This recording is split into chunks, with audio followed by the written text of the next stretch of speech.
Alrighty. So we are at 3:30, so I'm going to go ahead and kick things off. I want to welcome everyone. You are joining our Youth and Sustainability, The Future is Green breakout session. We are joined by a number of individuals representing a bunch of different organizations that are going to talk about some of the efforts here locally for youth and sustainability, to encourage them to get involved, sort of take charge of their futures, and really get their voice out there around things that they want to see. We are joined by Felina Selden from the Office of Sustainability. She is the head of our Youth Sustainability Leadership Program. She is going to share a little bit about the program and kind of what we have underway now. We can still invite some additional youth into our program this year, so still some last minute time to include that. We also have the environmental heroes joining us. So Nina Cerna and Ella Espiritu, I hope I am saying that correctly. We may hopefully also have a few other environmental heroes, yes, including, it looks like Luke. I'm not sure, hopefully somebody let you in. Luke, if not, please try clicking the share audio and video again, and we'll make sure to get you set up here. The environmental heroes are going to share about their most recent youth climate action summit that was just a couple of weeks ago. I was fortunate to participate in that. Really good turnout and great conversation, a really nice presentation. So I really appreciate the leadership that they're showing there. And then finally, we're going to round it out with Jonathan and Julianne from our Global Shapers. I really appreciate them joining us, especially right now. Their event is tomorrow. Hi, Luke, welcome. Can you please mute your sound? Perfect, thank you. And glad you're here, glad you could make it, Luke. So the Global Shapers have coming up tomorrow, over the next 2 days, the Northeast Ohio Youth Climate Forum. I hope I got that right. They're going to share a little bit about that. So of course, some last minute opportunities to engage on that over the next 2 days as well. So lots going on. We're going to dive into the presentations. I encourage you to please utilize our chat box for any questions for our presenters. We're going to go through all the presentations first, and then at the end, we're going to get into some of the questions from there, some Q&A at the end. I also just want to welcome Kennedy Smith. She is a Youth Sustainability Leadership Program, or YSLP student, and I think Felina had invited her to share some of her work that she's been doing as a result of the program. So with that, I'm going to turn it over to Felina. To the rest of our presenters, feel free to turn your cameras off while not presenting. And I think you all can sort of figure out how to get back in once you're ready for it. So with that, I'll turn it over to Felina and Kennedy, so take it away. Hi, everyone. Thank you. The purpose of my being here is to kind of just give a real quick overview of the Youth Sustainability Leadership Program, and as Kristen said, to also have Kennedy Smith share what her experience has been and the project that she worked on and how others can get involved by way of that project, as well as with the YSLP.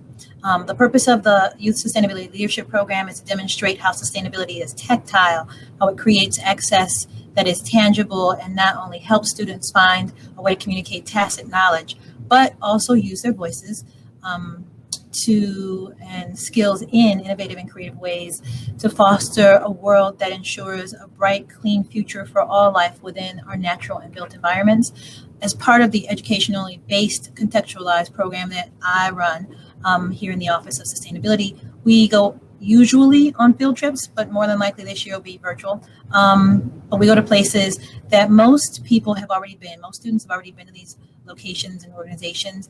Only now we add an environmental context, an environmental lens.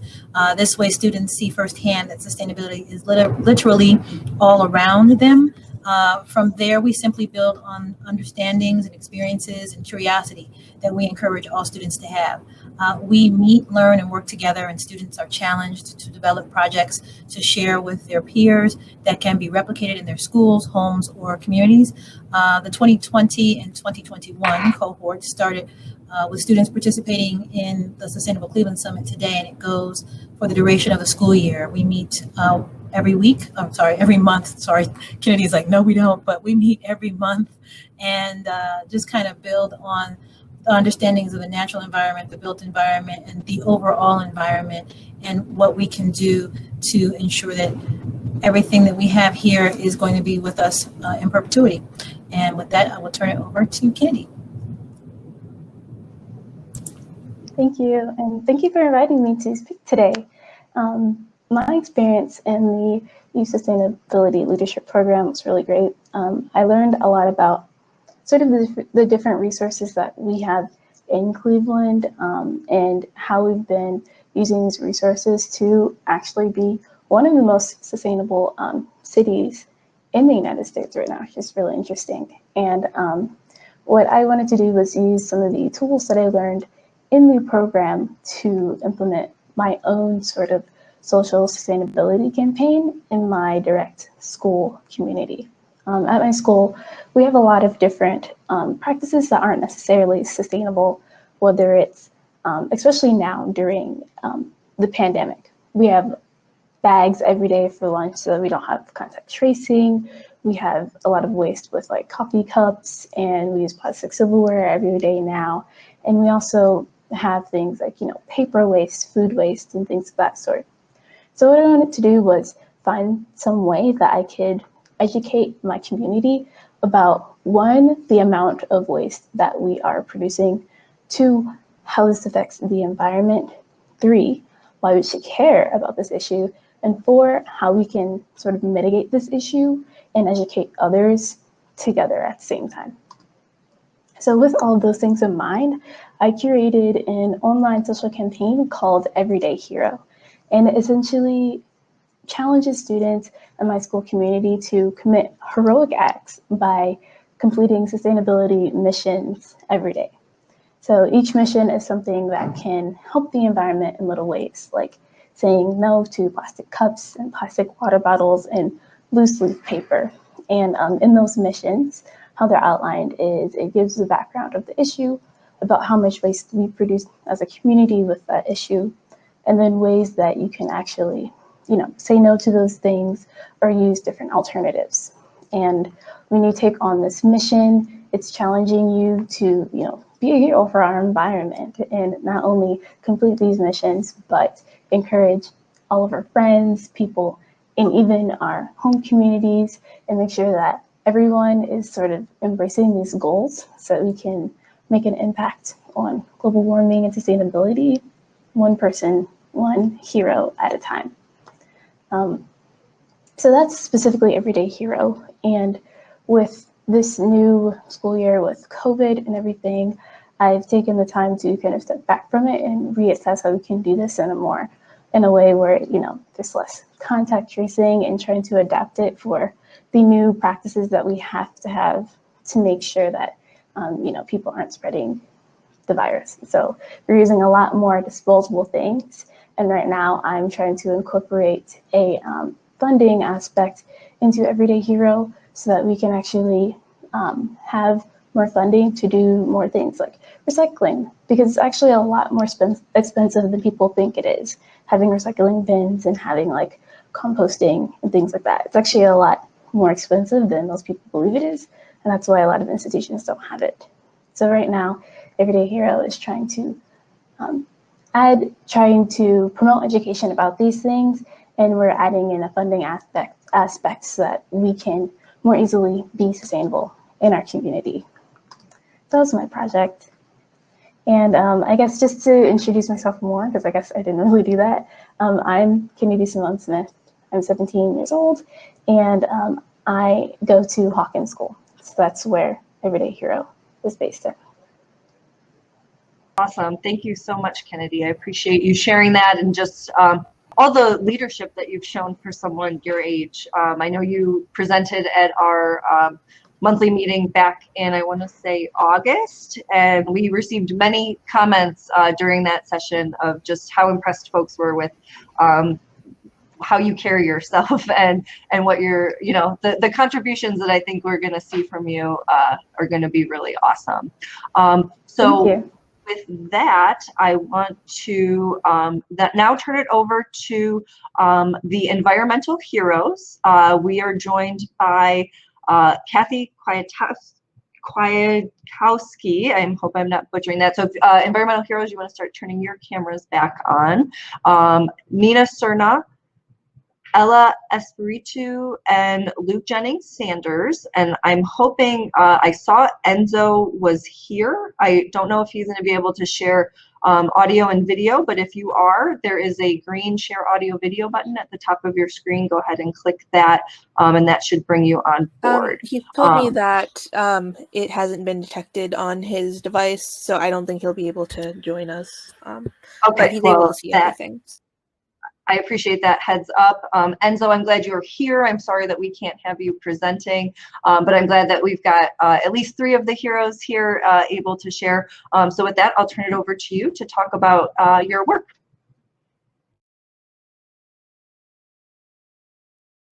Kathy, you're still on mute. Since Enzo was going to be the opening presenter, I'm going to ask Nina if she would kind of fill in for Enzo by talking about a little bit about what Heroes is all about. Sure, Kathy. So Environmental Heroes is an after-school program for citizen scientists that are middle or high school age. So I joined the program about 4 years ago, and it's been really awesome. So we also have an advocacy part of the group, which is sort of a separate thing that some of the members are involved in. But our main Environmental Heroes group, we do field work and research. So we have our species of interest are reptiles and amphibians. So we do research on them and take metrics in the Doan Brook watershed. So yeah, that's where all our research is based off of. We go to different sites and we take water quality data and a lot of things like that.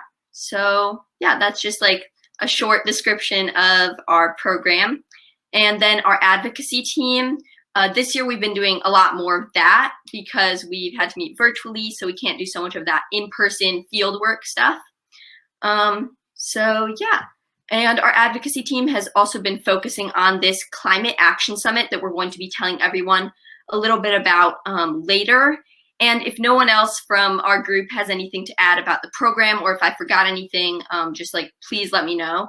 But if not, I think I'm going to move on to talking about how we kind of started the Climate Action Summit and how it came to be. So yeah, I think I'll get into that now.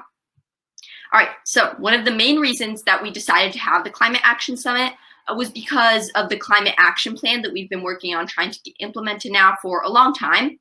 And Matt Gray from the Cleveland Office of Sustainability was the one who initially helped us and encouraged us to have the state implement this climate action plan. So he suggested that we focus on the action plan because some of Ohio's cities had plans, but not all of them. So it would make a much bigger difference throughout the state if Ohio had one general and collective plan that each city would have to follow, and also for Ohio to provide more financial support in regards to climate change and the environment. So Matt offered us help. He gave us contacts for different representatives, and he advised us on which representatives might be able to provide us with the most help. And then after Matt moved on, support from the Office of Sustainability came from Kristen Hall and Kathy Lynn, who helped us out a lot by giving us information, supporting us with our summit, which we'll tell you about in a minute, and connecting us with different sustainability offices around the state that might be interested in helping or just attending the summit. So then we started to connect with state representatives, and we did a lot of work surrounding the climate action plan. Representative Stephanie Howes also visited us a while back to offer advice on how we could have more of an impact on policy. And Representative Mike Skindell has helped us a lot with giving us input and information on getting noticed by the state. And I also wanted to mention that Representative Mike Skindell is one of the people who has been working on the efforts to repeal House Bill 6. And House Bill 6 is being repealed because the legislation was founded in corruption. And another reason it needs to be repealed is because it supports pouring more dirty energy into the atmosphere, and it disregards the need for renewable energy. So then going back to our efforts, what we really focused on was spreading awareness about the climate action plan and getting our petition for the plan out to as many people as possible. So then when we found out about being able to have a speaker from the Climate Reality Project present to a group, we knew that it was just going to be a great way to reach out to more people about not only how important it is to have this statewide climate action plan, but also just to teach more people about the climate crisis and what action they can take, because we wanted the summit to be very action-oriented. So we put a lot of work into the preparation for the summit with a lot of help from the Office of Sustainability. And I also wanted to mention before we move on that one of the many reasons we've been focusing on awareness and specifically the climate action plan is because 32 other states already have some form of climate action plan, and Ohio has really fallen behind in regards to the climate crisis. And next, I think Ella is going to tell everyone about what actually happened at the summit. Yep. Okay. So, hi. Like she said, I'm just going to be talking a little bit about what actually happened. So, of course, the Environmental Heroes as a group, we kind of talked a little bit about what we do and our role and everything. But one of the, I guess, highlights was our different speakers during the summit. So we actually had Kristen Hall talk a little bit about the Office of Sustainability and what they do. I'm sure many of you already kind of know a little bit about this, but what kind of stood out to me personally was the initiative to make Cleveland a green city on a blue lake and just have some good sustainable practices.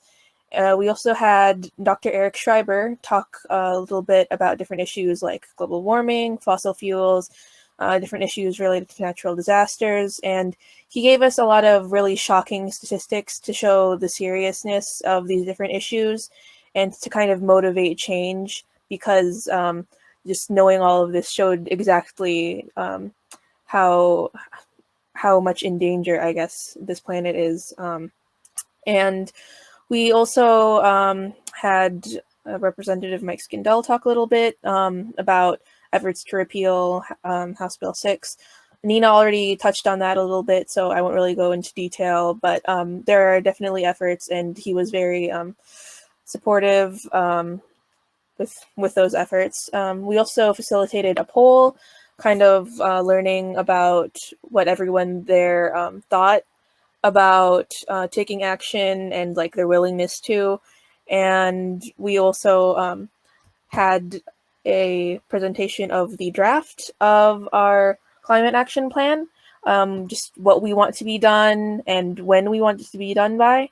And we also had everyone sign a petition, and we want everyone to send letters to state legislators. And again, kind of like Nina mentioned, we really wanted an emphasis on taking action right then and there through things like signing the petition and sending letters, just because, like, again, we wanted it to be very action oriented. And we're also going to be doing some other things with this in the future, which Luke is going to talk a little bit about. Oh, thank you, Ella. So yeah, my name is Luke Jennings Sanders. I've been with the Environmental Heroes for a year now. Yeah, I'm going to talk about what's happening after our summit, which is now. So we're about to have a meeting with the legislators who support our climate action plan.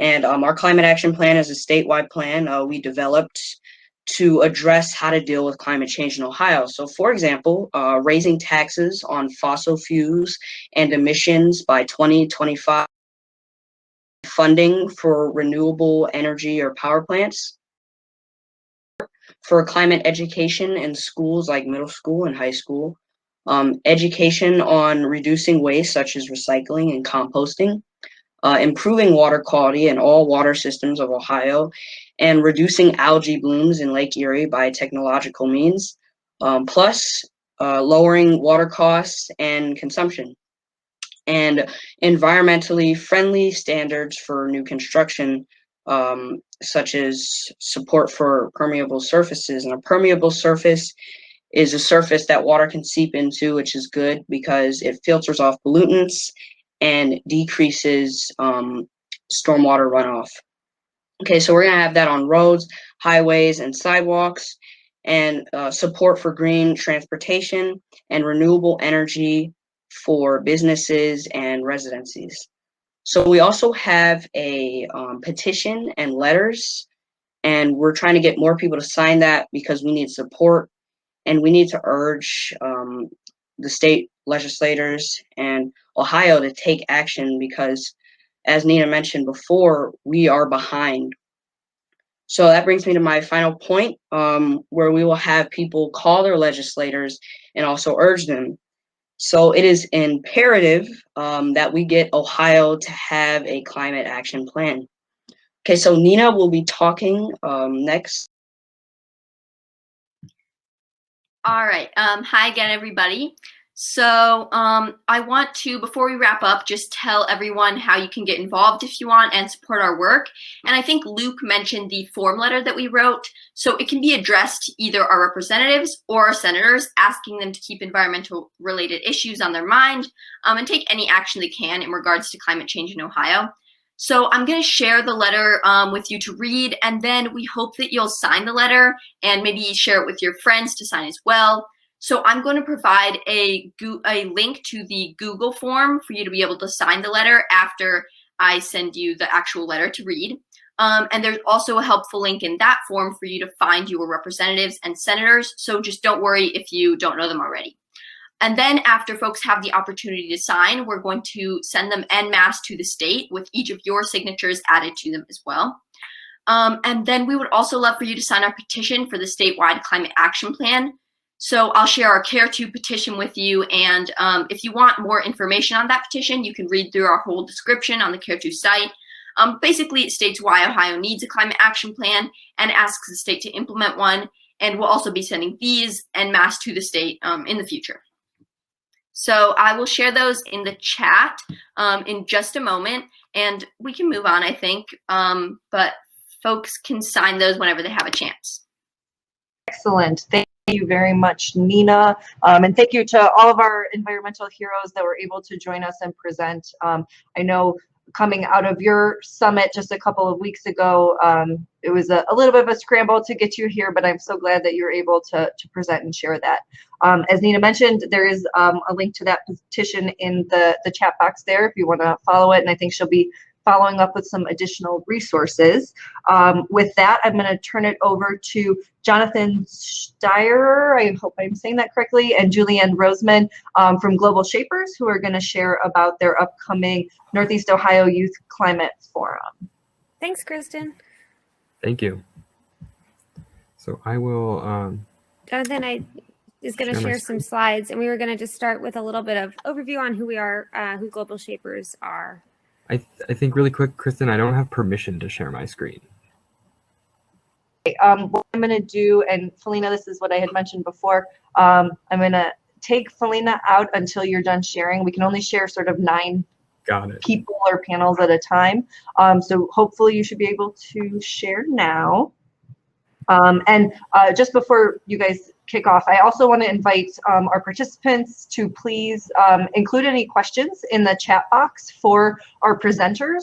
When the Global Shapers are finished, we're going to dive into some of those questions to round out the session. So thank you. And with that, I guess since you are sharing slides for anyone else, just as a quick housekeeping, you can double click that panel, and that will make that the largest panel on your screen so that you can very easily see those slides. So take it away, Jonathan and Julie. Great, thank you. Thank Can you. everyone see my screen, full screen? I see it on the side. Yeah. So I think we're good. Perfect. Awesome. So the Global Shapers community, my name is Julianne. I'm the curator, which is sort of like the leader of the group. And Jonathan was curator last year. So we're excited to be here and tell you more about who we are and what we're working on. Global Shapers is an initiative of the World Economic Forum, and it was created to bring voices of youth into the political conversations happening around the world about the future of the world, because they looked around and realized that despite the number of populations that are in their younger ages, they're not being represented in these important conversations. And so the Shapers group is a group of young people in cities around the world.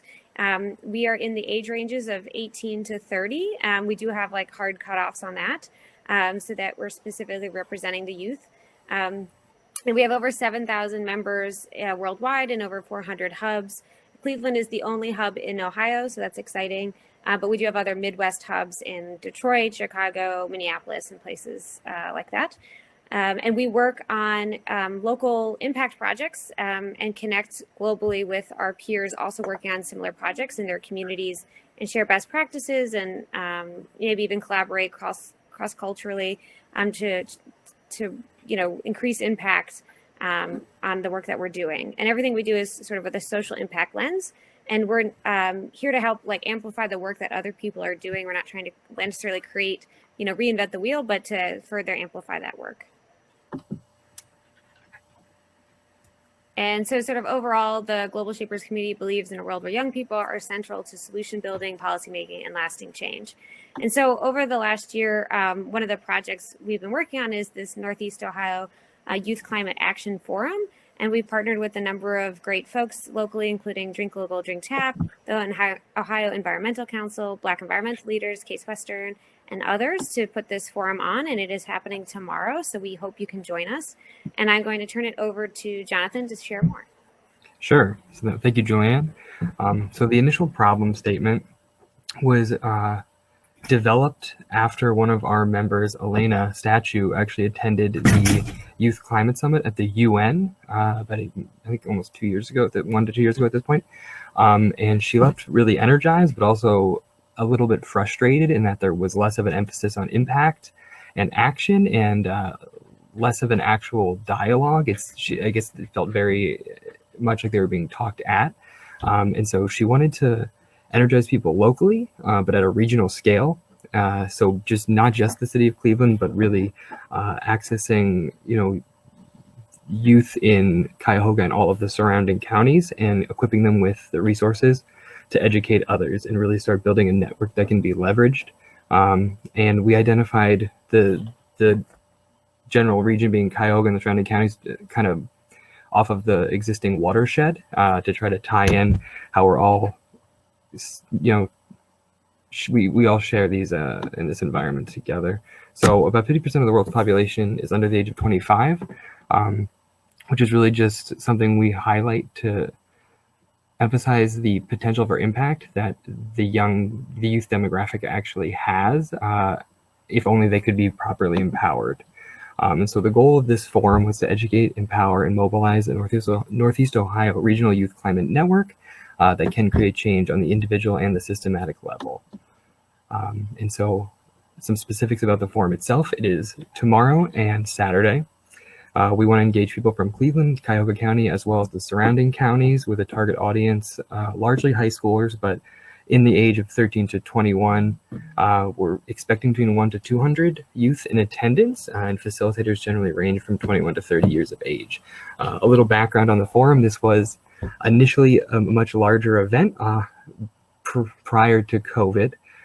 We have scaled back a little bit, so it is a little bit more Cuyahoga County centric now, but we do plan to keep expanding this network going forward. We don't intend this to be something that just ends after the forum.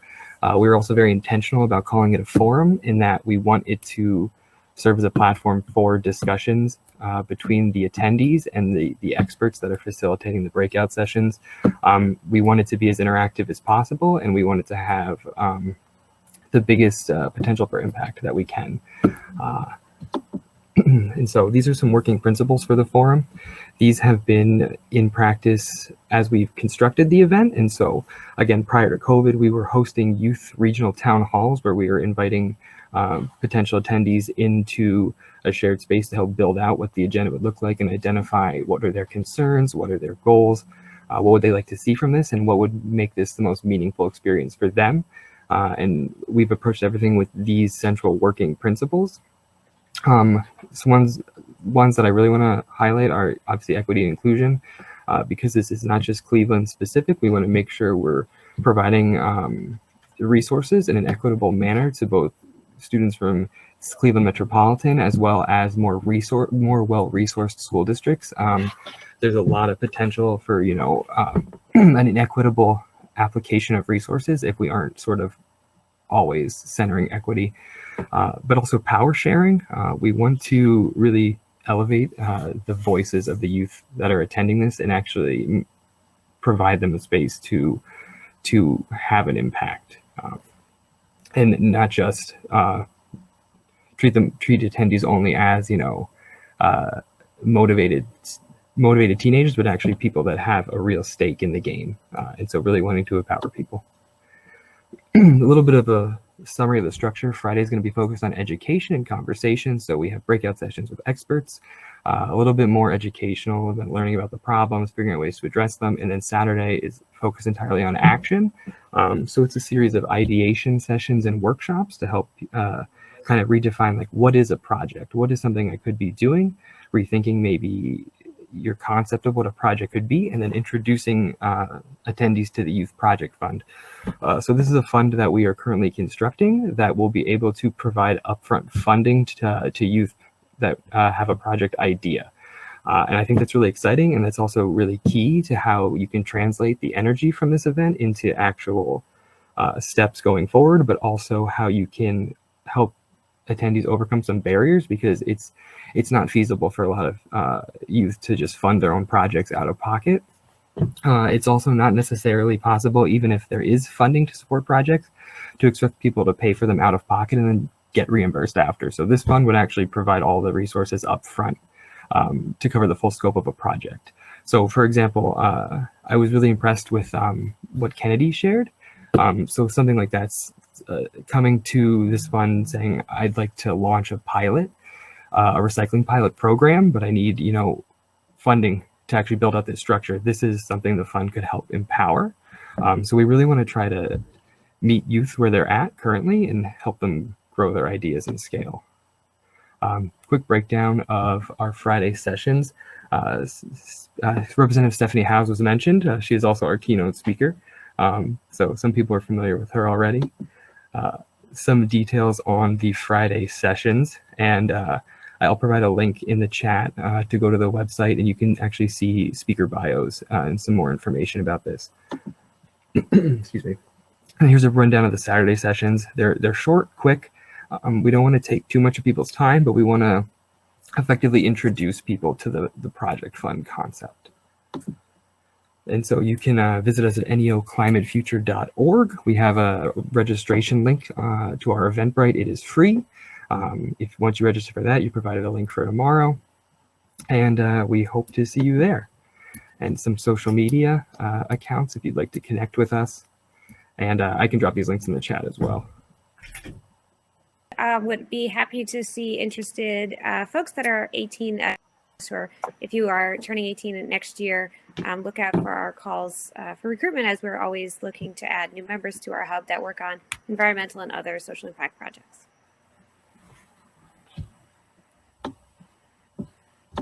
Great, excellent. Well, I want to thank Jonathan and Julie, especially for being available so last minute and right before your event. I know if somebody would have asked me to do a presentation this past Tuesday, I would have said heck no. So I really appreciate the fact that you're able to join and share on this, especially within this breakout. We did include a link in the chat to the NEO Youth Climate Forum, so please check that out. But yes, if you want to copy over any of your social media, Felina, if you also want to hop back on. So we're now going to move into some Q&A for our presenters. I invite all of you to actually turn your cameras back on at this point. Stay muted, but as some of those questions come up, we'll, please go ahead and answer of the ones that has come up first was from Marina Marquez, and she said she is very impressed by your advocacy work and just the work that you're doing. Curious what schools you attend and how does your school support you in your initiatives. I'm going to loop you into that as well, Kennedy. I know you mentioned it at the beginning, but we've had some folks kind of hopping in and out. So I'm going to go Nina, Ella, Luke, and then Kennedy, if you guys want to go in that order to provide your responses. All right, thanks. Well, I'm actually homeschooled, but I can say that my parents absolutely support everything that I'm doing, especially Environmental Heroes. Environmental Heroes has really been like one of the best programs I've ever done, especially just in regards to the advocacy portion. I really enjoy that. And so, yeah, it's been like great work that we've done there. So thank you. How about you?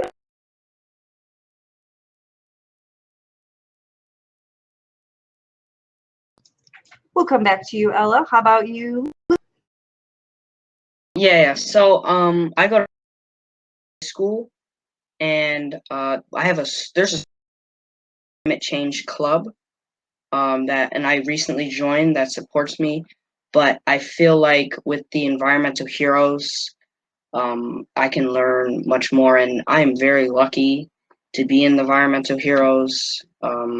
We've done field work that I would have never done before if I didn't go into it. So very grateful, and it's a great program. All right, and Kennedy. So I go to Hawken High School. It's in Gates Mills, and my school doesn't necessarily support me a lot right now with the organization. I've mainly been working with like other groups of students and some of my teachers, and my initiative right now is to gather some more school support. Especially this year, they've been really preoccupied with social distancing and everything. We're actually back in person. I'm at school right now, actually. And so, yeah, we've been working on doing a petition to try to get the school to help us out with our initiative.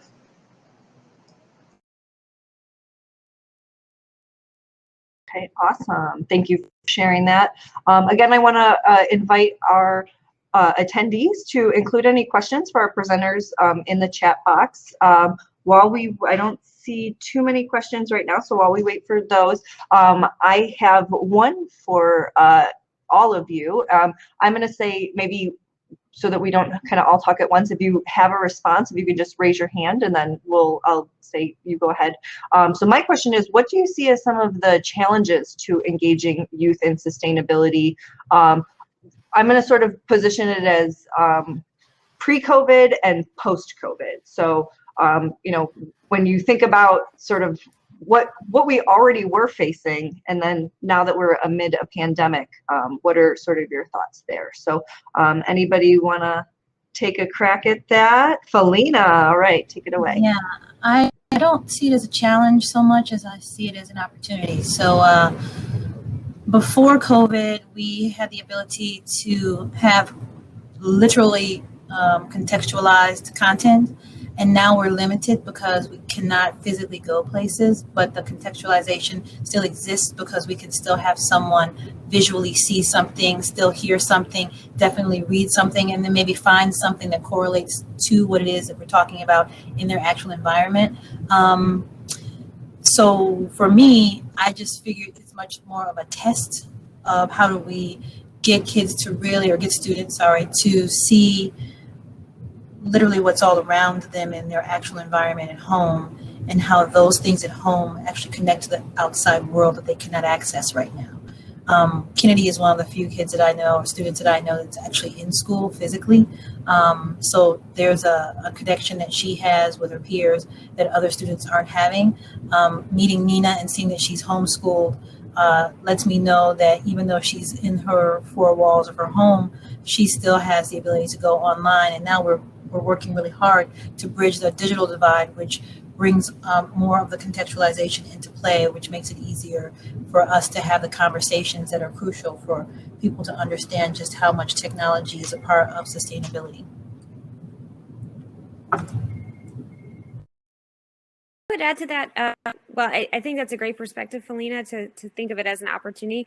I think it can often feel overwhelming because it is such a large problem and systematic, but not to let that bog you down. And I think that kind of goes across ages, but especially youth looking at a long future and saying, how can we dig ourselves out of this? But to say that, all progress is worth celebrating, and there's lots of ways we can address climate change. John. Yeah, thank you. I guess this is a little bit maybe of my experience in talking with some of the youth we talked to so far, but I'd also be interested to hear a response from other people on the call right now. It seems that there's a sort of a lack of a shared empowerment among a lot of youth advocates and youth activists regionally, in that they can be really passionate about something, but they tend to hit almost like a ceiling where their superiors, whether it's their parents, their teachers, whatever type of institutions they're involved with, just only kind of consider their passions to a certain degree, and then it becomes okay, well, your opinion will change when you're older, or we'll kind of give you so much to a point, and then like please stop. And so there's a lack of fully like elevating those voices and actually like giving them a seat at the table. And that seemed to be sort of a shared anxiety around that, and not knowing how to really fully assert your own voice in a way that you will actually be listened to and considered going forward as an actual stakeholder, and not just, a kid or something, but like a person who actually has a stake in the future, potentially just as much as someone who's currently in power, if not more so. And I guess I'd be interested to kind of see the take of the actual youth in the virtual room right now on that. And I think I saw a hand from Kennedy, so I may turn that over to you. Speak on that a little bit. I'll speak on two kind of angles, specifically about the notion that, adults are going to support us until, we hit a certain ceiling. Like at this point, we're just going to go with the flow. I definitely think that's true, especially in institutions where things like sustainability aren't necessarily a priority. It's kind of like, oh yeah, like your idea is cute, we'll support it as long as it's me, stuff like that. And there's also an issue of kids are busy nowadays, and everyone's involved in a lot of different things, and not everyone has the time or capacity to really, put all of their activism, put all of, what they're passionate about in something like sustainability, which is something that it's not something that has instant gratification, really. You're not really going to see your impact as much. You're only going to really see it in the long term. So it's not necessarily something that a lot of people are going to be willing to put a lot of their time in, compared to other things like, sports, theater, arts, debate, student government. Like a lot of those things have a lot more instant gratification, where sustainability work doesn't really. You didn't just hit the nail on the head, Kennedy. I think many of the folks on this call, probably joining us throughout the summit, would agree. You are not in sustainability for the quick rewards, that is for sure. I want to make sure I'm inviting our environmental heroes if you have any additional thoughts on this one before I move on to our next.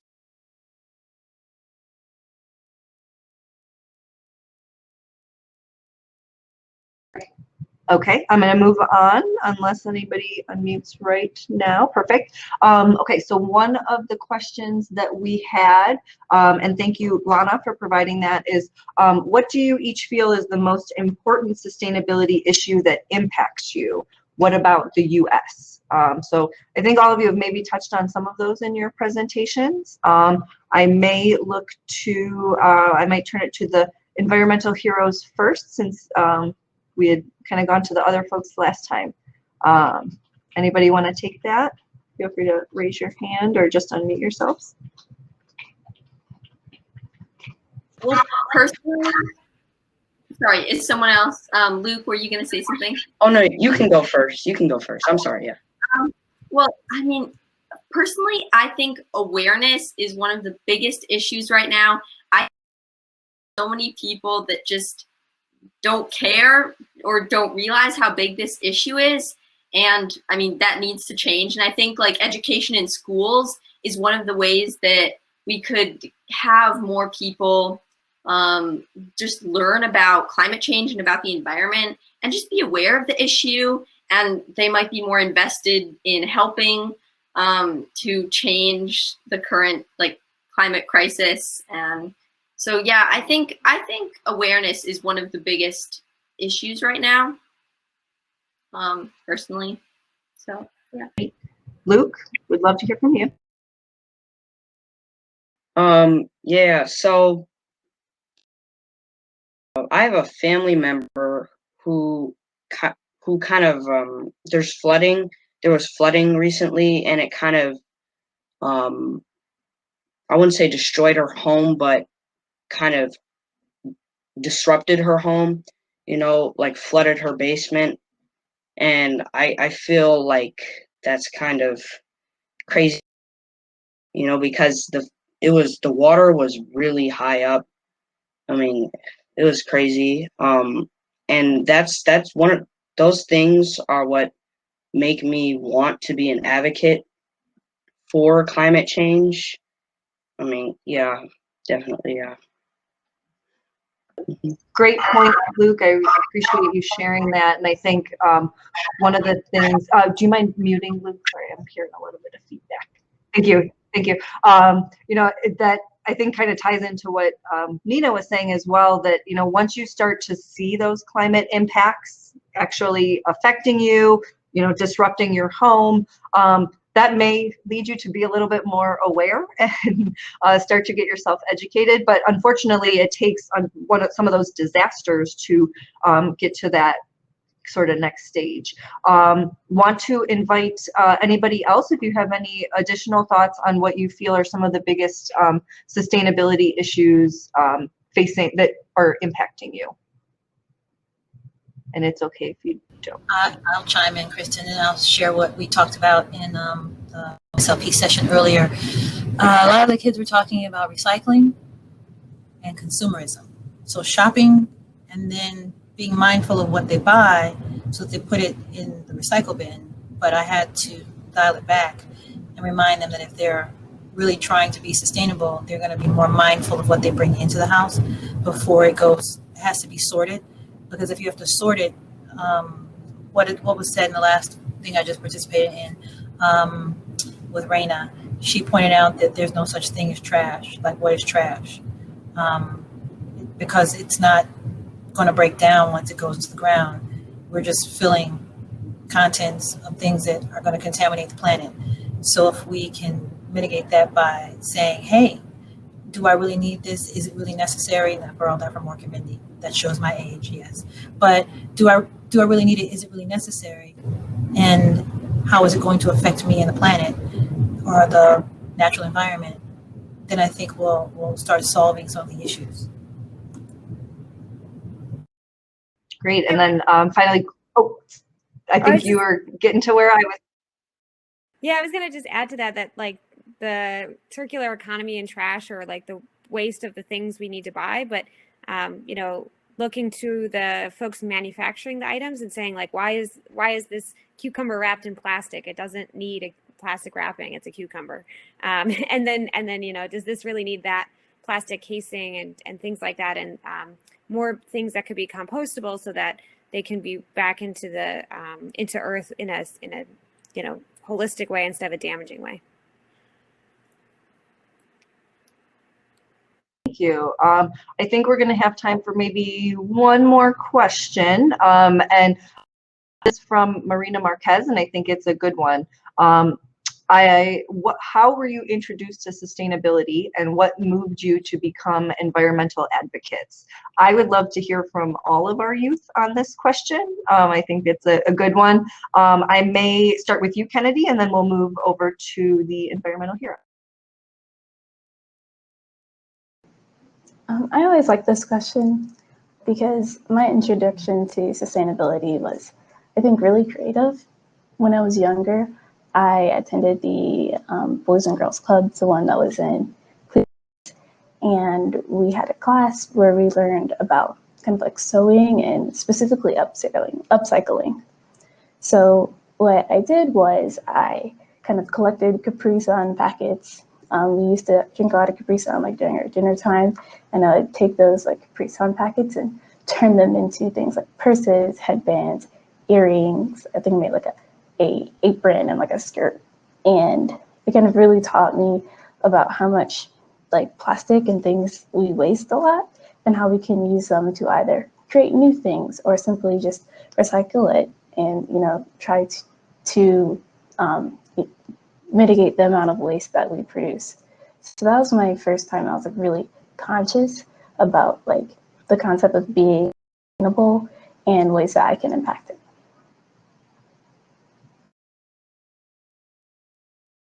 Thank you.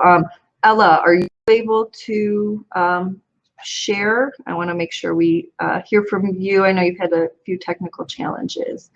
Might just need to hopefully unmute.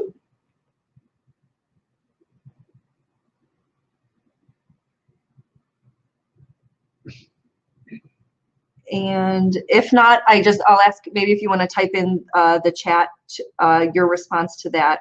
And I appreciate you hanging in there with us through any of these technical difficulties. I will turn it over to Luke to answer that question, and then Nina, if you want to round it out. Yeah. My mom is definitely my biggest influence into getting me into climate change. First of all, she loves climate change. She's in the Climate Reality Project, so she just joined it. So, you know, it kind of got me excited for climate change. And we both found environmental heroes, and, you know, I got in there, and that's how all this happened.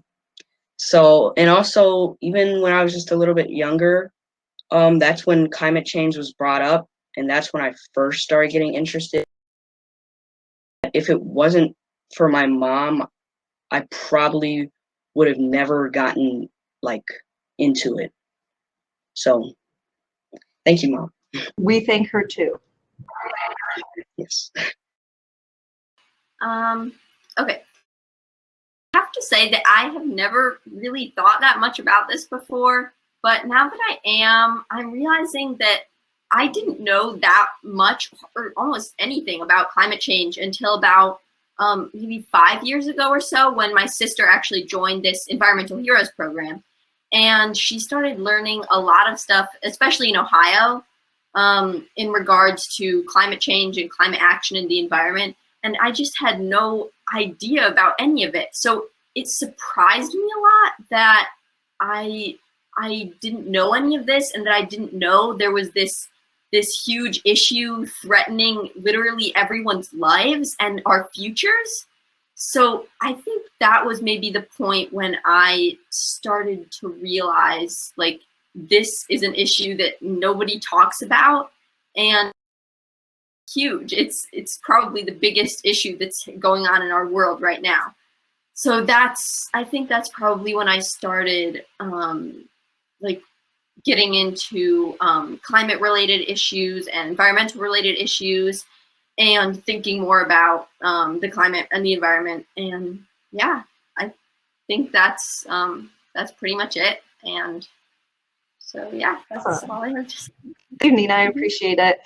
You know, I think kind of building off of that, I'm going to ask our adults in this session, maybe a similar question is, what got you inspired to want to work with youth around sustainability issues, and maybe what do you see as some rays of hope as you have been sort of working with our youth in terms of how we, you know, build a better future for them? Felina, it looks like you're ready to take it away.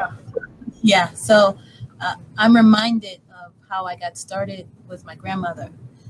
She started one of the first community gardens for the city of Cleveland, and she made a point of making sure that everyone learned how to garden in our community. So she would spend evenings in every backyard, going yard to yard, and she just dragged me along. I learned to appreciate the simplest of things, and to understand that there's a lot of value in sharing knowledge and passing down something. So I don't know, I guess my love of being able to work with someone who's younger than I am came from working with someone who was older than I was, and being able to know that I'm just part of the system that keeps going, and that what, in its own way is what sustainability is, meaning the present generation without compromising future generations. So if I'm that generation and I'm in between, then it's my responsibility to hand off what I know and build upon it. Thank you, Felina. Jonathan and Julianne. I can go first. It's a twofold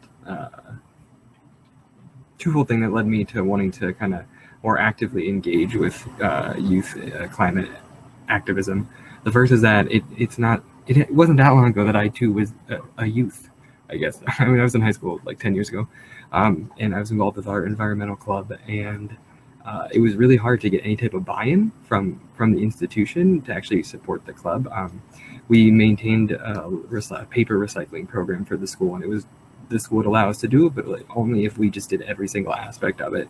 And as soon as someone just didn't have the free time to go and just empty the paper bins from every classroom before the teacher locked the door to leave for the day, it was immediately like, can you even handle this responsibility? Why should we let you do anything? Like it was a constant uphill battle, and so that always kind of stuck with me.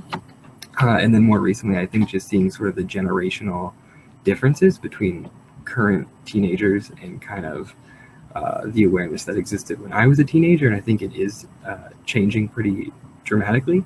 And there just is so much power in, I think, the youth demographic to actually have an impact now, and I think you're starting to see it. And I think it's really important that people who have a little bit more